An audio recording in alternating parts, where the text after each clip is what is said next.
3 weeks ago, I was on Dorchester car boot sale, having a look on a Sunday morning about 8:10. And sometimes you find nothing, and other times you think you're going to find nothing.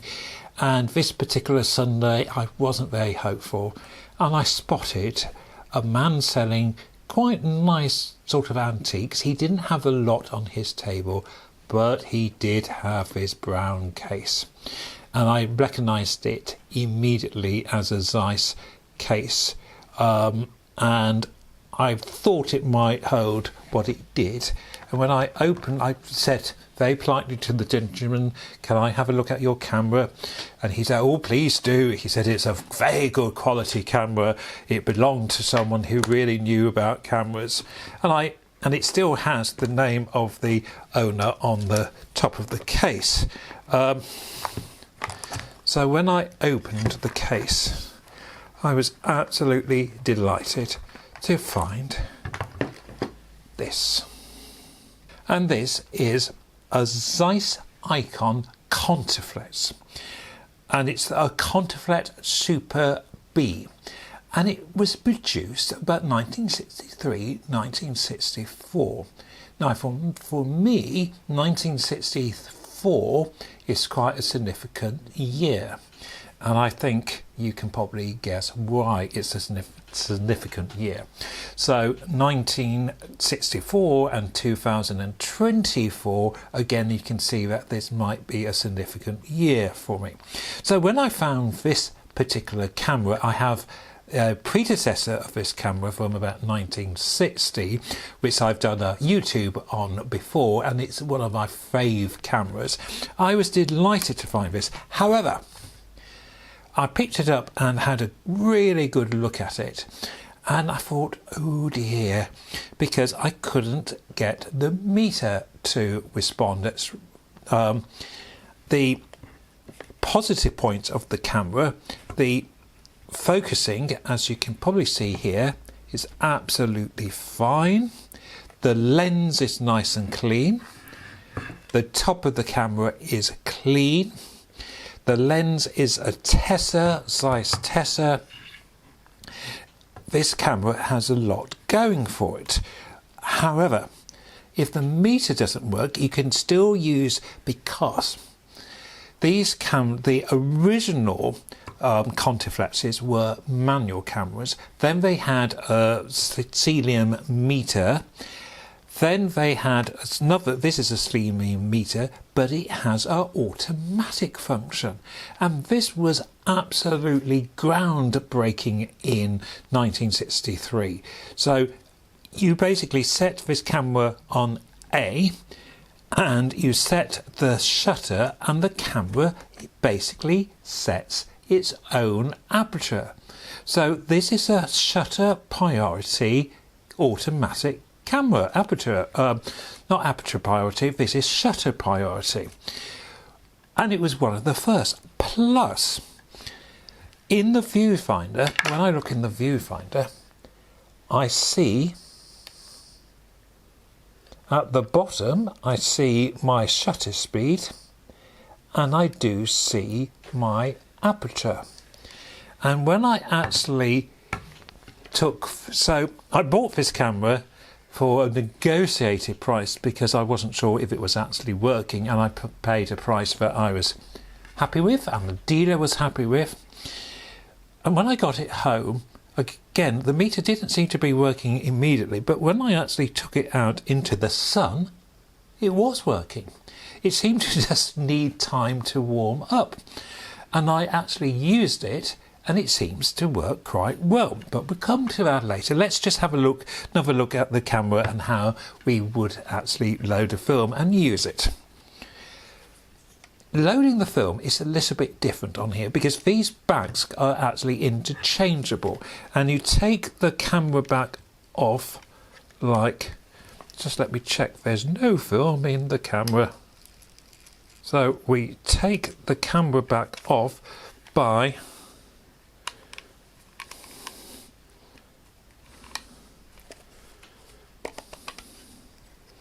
and there we have the back of the camera. and you see it's not a focal plane, it's actually quite a complex leaf plane.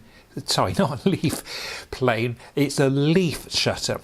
And the lens system is quite unique as well, because this little lens here will come off, and there's still a lens in there, but you can add a supplementary wide angle and a supplementary 85 and a supplementary 115 lens.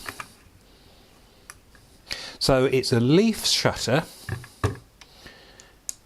So we load the film in here across to here.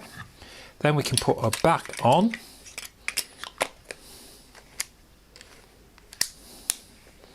And as I said, we can either put it on A here and the camera and set our shutter speed, which we will see in the viewfinder, plus in the viewfinder we have an indicator for what the aperture actually is, so we can see our aperture. And for 1963 this is absolutely revolution. A lot of other cameras didn't get this feature until the mid-70s and even early 80s. So this camera was a really advanced camera of its time. It was aimed for the amateur market, but for the discerning amateur with some income in order to buy the camera.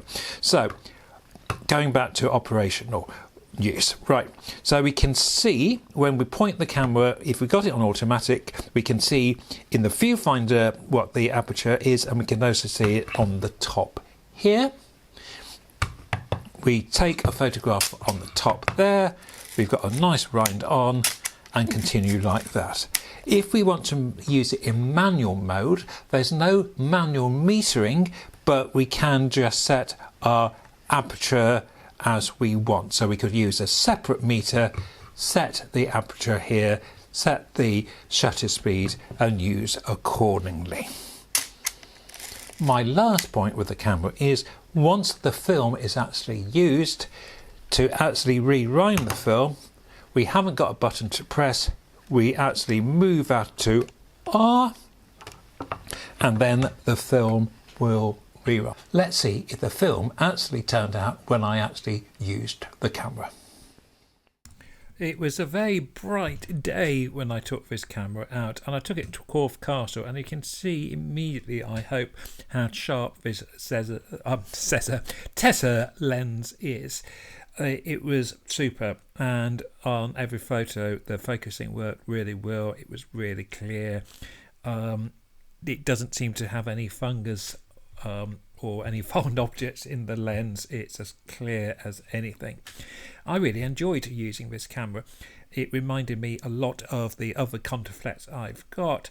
You feel that you are holding something of quality. It's not the lightest of cameras, but it is very easy to use, and the viewfinder information of the shutter speed and the aperture when you are on shutter priority is super. The only problem I had with this film wasn't so much the camera. The camera performed very well. I'm having a little problem with film washing. I'm washing my films for at least 10 minutes and using wetting agent, but I have a couple of times found I've got dry marks. I think it's because it's suddenly got a bit warmer in the UK, and I know that sounds daft, but that is where I've had problems before when the films have been drying, I think. The odd thing was when I washed the film again, these marks went. So it seems to be something when I'm drying the film. But getting back to the camera, it's a super camera to use. I would quite like to get a wide angle attachment for it. I think I would like to have a go at using this on some landscapes. So a wide angle attachment with a yellow filter I think would be absolutely ideal. I mean, I keep saying it, but this lens is really good. I would rate it highly. Might not at first sight look anything special, but this camera I think is a real classic. If you find one working, then I would highly recommend one. You do see them around in various condition. Thank you very much for watching. Bye for now.